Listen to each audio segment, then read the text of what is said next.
Allahabad high court ने महाकुंभ 2025 में मौनी अमावस्या पर हुई भगदड़ में मृत महिला के परिवार को 30 दिन में मुआवजे का भुगतान करने का निर्देश दिया है। कोर्ट ने जांच आयोग की अंतिम रिपोर्ट आने के बाद मामलों का निस्तारण करने संबंधी राज्य सरकार का आग्रह भी नामंजूर कर दिया है। हाई कोर्ट ने मेला प्राधिकरण और आयोग को भगदड़ में जान गंवाने वाली महिला के पति को 30 दिन के भीतर मुआवजा भुगतान करने के लिए कहा है। प्रयागराज निवासी उदय प्रताप सिंह की याचिका की सुनवाई कर रही न्यायमूर्ति अजीत कुमार व न्यायमूर्ति स्वरूपमा चतुर्वेदी की खंडपीठ ने चेतावनी दी है कि आदेश का पालन न करने पर प्रकरण को गंभीरता से लिया जाएगा। कोर्ट ने आयोग के साथ मेला प्राधिकरण को भी आदेश की अगली तारीख के 30 दिन के भीतर याची के मुआवजे के दावे को निस्तारित करने का निर्देश दिया है और अगली सुनवाई पर 18 फरवरी को अनुपालन रिपोर्ट दाखिल करने के लिए भी कहा है।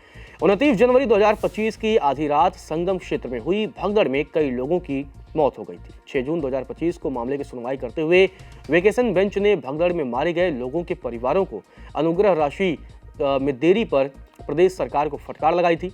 कोर्ट ने राज्य के इस रवैये को अस्वीकार और नागरिकों की दुर्दशा के प्रति उदासीन का प्रतीक बताया था और यह भी टिप्पणी की थी कि जब सरकार ने मुआवजे की घोषणा की है तो यह उसकी पूरी जिम्मेदारी है कि समय पर और सम्मानजनक तरीके से भुगतान हो। इस बार सुनवाई के दौरान अपर महाधिवक्ता अनूप त्रिवेदी ने बताया कि जांच आयोग ने 17 दिसंबर 2025 को याची का बयान दर्ज कर लिया और भगदड़ के दौरान हुई मौत के मुद्दे की जांच मेला प्राधिकरण के समन्वय से की जा रही है।